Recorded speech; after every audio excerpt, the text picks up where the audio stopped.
மகநதி சீரியல்ல அடுத்த வாரத்துக்கான எபிசோட்ல நம்ம காவேரிக்கும் கங்காவுக்கும் பார்த்தீங்கன்னா 5 மாதம் செக்கப்புக்கு வந்து டாக்டர் வந்து பார்க்குறாங்க.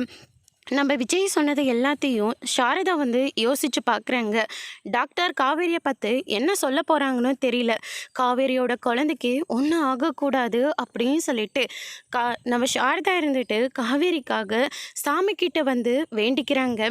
அதுக்கு அடுத்ததாக காவேரிக்கு செக்கப் பண்ணுறாங்க.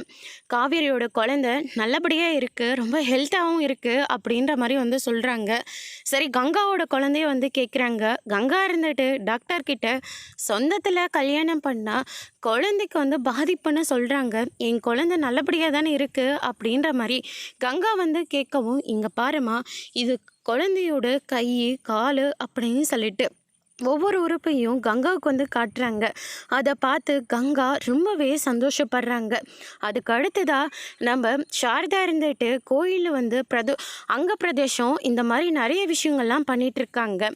எதுக்குமா இப்படியெல்லாம் பண்ணுற அப்படின்னு சொல்லிட்டு காவேரி வந்து கேட்கவும், உன் குழந்தை நல்லபடியாக இருக்கணுன்றதுனால தான்மா அப்படின்னு சொல்லிட்டு நம்ம சாரதா வந்து சொல்லிடுறாங்க. நானும் தான் என் குழந்தைய நினச்சி பயந்தேன், ஆனால் நீ என் குழந்தைக்காக ஏதாச்சும் வேண்டிக்கிட்டியா? இவ குழந்தைக்கு நான் மட்டும் நீ வேண்டல அப்படின்னு சொல்லிட்டு கங்கா ஒரு பக்கம் நினச்சிட்டு இருக்காங்க. அதோட இன்னைக்கான பிரம முடிச்சிருக்காங்க. இனி மகாநதி சீரியல்ல அடுத்தடுத்து என்னெல்லாம் நடக்க போகுதுன்றதை வெயிட் பண்ணி பார்க்கலாம். தேங்க்யூ.